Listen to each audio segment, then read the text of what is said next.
How long has y'all been married before she died? Only 19 days. I'm sorry you have to be here, Chris. I'm sorry all these people that are in the courtroom have to be here. You and I spoke about this case, the legal side of it, and what can possibly happen. What are you asking Judge West to do today? I think the only thing that can be done is the maximum sentence. I think that's the only way that any kind of healing can be done. From just on my end and from the 1,000 lives that were affected by this senseless tragedy. Thank you, Chris. I'll pass it to Sharon. Any questions? Thank you. You may call your next witness. State called Boston Carr. Go ahead. Thank you, Your Honor. Mr. Carr, would you identify yourself for the jury and tell us what you do for a living? I mean, for the judge, and tell us what you do for a living, please. My name is Boston Carr, and I live in Beaumont, Texas, and I work for Bierce Industrial, an industrial sales company. And how old are you, sir? I'm 22 years old. How did you find out that Camille had been killed?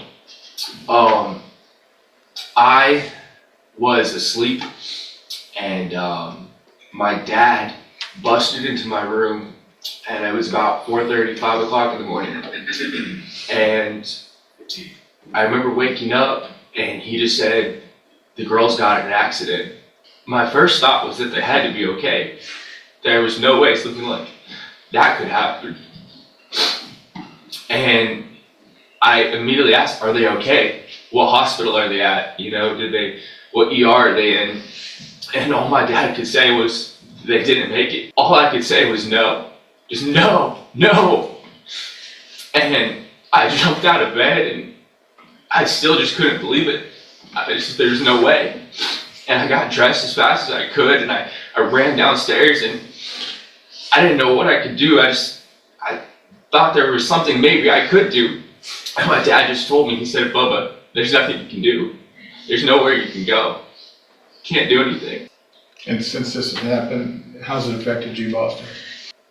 I had begun building my life with Camille and my life plans and our life that we were building together and we had just begun to build together was just taking off. And the one thing that I thought I had done right in my life was deciding to marry Camille. And with that gone, I feel so lost in like this life that I was supposed to have has been taken away from me. I'm asking the same question that I asked Chris. What do you want to see happen here today? Full sentencing underneath the law, that's possible. And that's actually not enough, is it? Nothing can fix it. I don't believe it is. I understand. Thank you, Mr. Carr. I'll pass it to Sharon. No questions. Thank you. I have no other witnesses to call in punishment, Your Honor. Thank you, Mr. Nichols. Mr. Young, do you have any witnesses? Yes, sir. I will call Salvador Gomez. All right, Mr. Gomez, if you'll just get them close over here, please. Now, when we were preparing for the trial, you've never been convicted of a felony anywhere, correct? That is correct. So you technically qualify for probation. Are you asking this court for probation? No, sir, I'm not. I don't think it's appropriate. I'm taking full responsibility for my actions. And that's why I don't think it's appropriate for me to even think about it. So when the probation officer included all that in the report about, that's nothing you asked for, that's just something they include. That is correct, yes. So I think the last thing is there anything you want to say to the families of Ms. Eisenhower this morning? Yes, I will. To the Eisenhower family, to the Marty family, Mr. Staggs, Mr. Carr, there's nothing that I can say, nothing that I can do to bring your loved ones back. Have the remorse and the shamefulness that I feel about this is unthinkable. Nothing that has happened to me compares to the destruction that I've caused in your lives. I've destroyed your lives. And nothing that my injuries, that doesn't even compare. I can't even fathom what y'all are going through. I really don't. And I've thought about this for over a year. And I just can't come up with a proper thing to say, but what I've said. I don't wish this upon even my worst enemies, because I know y'all are hurting beyond imagination. And like I said, I wish I could do something, but I can't. Have you asked for forgiveness from your personal Savior? Yes, I have. I ask for forgiveness for my Lord and Savior, Jesus Christ, and I'll have my judgment day with Him one day. Trust me, I've said it to myself a bunch of times, and I've said it to Him too. Why didn't you kill me instead of them? I would have preferred that, but He did what He did. And I'm sorry. I'm very sorry. Absolutely. Thank you. Any questions, Mr. Nichols? Yes, Your Honor. Mr. Gomez, how many DWI convictions did you have before this night? 3. 2 here in Texas and 1 in Virginia, is that correct? That is correct. And on those occasions, you were put on probation? Yes, sir. And as part of probation for DWI, I'm sure they taught you the risk when you were wanting to get out and go speak to kids and teach them about drinking and driving. You wanted to show them that you don't think it could happen to you, but it happened to me. That was your words, correct? Yes, It happened to you. yes. Not you did this to them, but it happened to you. That's how you see this? Oh, no, sir. How old are your children? 27, 21, 20, and 18. And if, God forbid, they were taken from you because of someone drunk, intoxicated driving, what would you be asking the judge to do? I will let the justice system look at all the facts and the judge, and for her to decide, or them to decide what is the right thing to do, the right decision. When you were taking shots at the strip club and stumbling over your chair, what was going through your mind at that point? Not a whole lot. And then after that, you decided to get in your truck and drive 20, 30 miles back to where you live off of West Port Road. Correct? Yes, sir. And your evening started at the taqueria in Port Arthur, Yes, sir. where you drank 8, 9 beers between 5:30 and 9:30. Is that accurate? Yes, sir, I think so. And you left the city of Port Arthur after having had 8 or 9 beers and drove the 30 minutes or so to a strip club in Beaumont. Is that accurate? Yes, sir. And for several more hours, you continued to drink. You took shots and you drank beers. Yes, sir. And then after about 12:30, 12:45 in the morning, you got in your truck to drive back to West Port Arthur Road. Yes, sir. And you're asking this court to give you some mercy for your choices. Sir, I'm asking the court to review the facts. And the judicial system, they can make the right decision on what they want to do, sir. I'm sure they can. Pass, please. Anything else, Mr. Young? One question. Mr. Nichols referred to your prior offenses for the misdemeanor of driving while intoxicated. When was the last one? In 2005. Pass it. Anything No other else? questions, Your Honor. All right, thank you. I understand there's times for mercy, there's times for compassion, Your Honor. But I think undeserved mercy to the guilty is further cruelty to the victims. And they've been through everyone's worst nightmare. 20 plus 20 is 40, and that's really not enough, but that is the maximum allowed under law, and that's what I'm asking you to do on behalf of the Marty family, the Eisenhower family, Christopher Staggs, Boston Carr, and their entire faith community.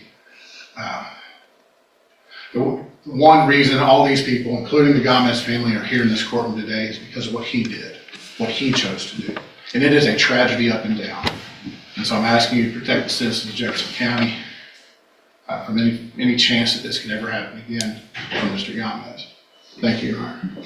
Thank you.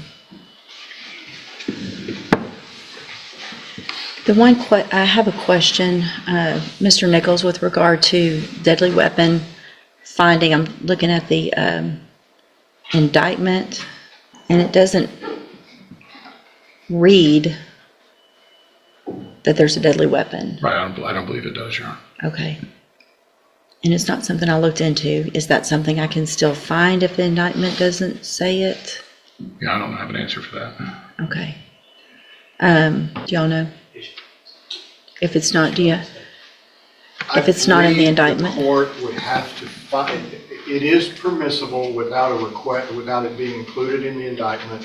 However, the court would have to point to specific evidence that it was used or intended to be used as a deadly weapon. Okay. And I would argue to the court that perhaps, I mean, if there had been other evidence, but there's really no evidence admitted upon which the court could make such a finding, so I would ask the court not to find that. But I will represent to the court as an officer of the court that it is not absolutely required that it be included. Okay. I really didn't think so. I just wanted to make sure. I would think I guess, Mr. Young, would you disagree with the information that is provided in the pre-sentence report that everyone has agreed that I review, that I could use that as far as, since I've taken judicial notice of that, the letters and everything else, that would be, would you have an objection of me using that if I were in fact to make a finding of a deadly weapon? Your Honor, I think the court can consider all evidence before the Okay. court, and if there is evidence that the court can point to that says this supports the finding of deadly weapon, obviously we can't contest that. Okay. First, I really do want to thank everybody for being here. We don't have full courtrooms like this. These, just as both of the attorneys said, these are some of the most difficult cases that any judge has to deal with for many reasons, obviously. Mr. Gomez, had you been in, well, I'm not sure that it would matter, but had you been in here and this was your first DWI, there might be some sense of what your attorney was asking for me, which is true. I mean, I have to detach myself from the emotional part, which is, it's impossible, but it's required, and I do the best I can to do that. And there are things about you and your life in the past that are good. There are things that the 3 prior DWIs should have taught you. Your age, you're 52 now, 53 now. You know, it's the 3 DWIs previously, even though they're older, and your age, it's not the establishment's fault. Did they violate the law? Absolutely. You're a grown man. Grown man. Got into a vehicle, and you know from your history, you know from your age, you know probably from telling your own children not to drink and drive, and trying to probably instill that in them, and you did it, and you did this. So at this time, in cause number 24 DCCR 1651, I'm going to find you entered your plea of guilty freely and voluntarily, find sufficient evidence to find you guilty, and at this time find you guilty of intoxication manslaughter with a vehicle. I'm going to sentence you to a term of 20 years in the institutional division of the Texas Department of Corrections. There will be an affirmative finding of a deadly weapon. I am basing that on all of the information that's presented in both the pre-sentence report, the attached reports from the officers, in addition to the letters from Mr. Stacks, who unfortunately had to drive up and see this in person, from what they had to use to identify these 2 precious young lives. that there's no way that there is any doubt that you used your vehicle in a manner capable of causing death, and that you in fact did that. In cause number 24, DCCR 1652, I'm also going to find sufficient evidence to find you guilty, and at this time find you guilty of intoxication, manslaughter with a vehicle. Sentence you to a term of 20 years. There will also be a deadly finding in that case based on the same information and evidence that I used in the previous one. That sentence will run consecutively to cause number 24, DCCR 1651. In cause number 24, DCCR 1653, I'm also going to find that you entered your plea of guilty freely and voluntarily, find sufficient evidence to find you guilty, and at this time find you guilty of driving while intoxicated, third or more. Find those prior offenses true.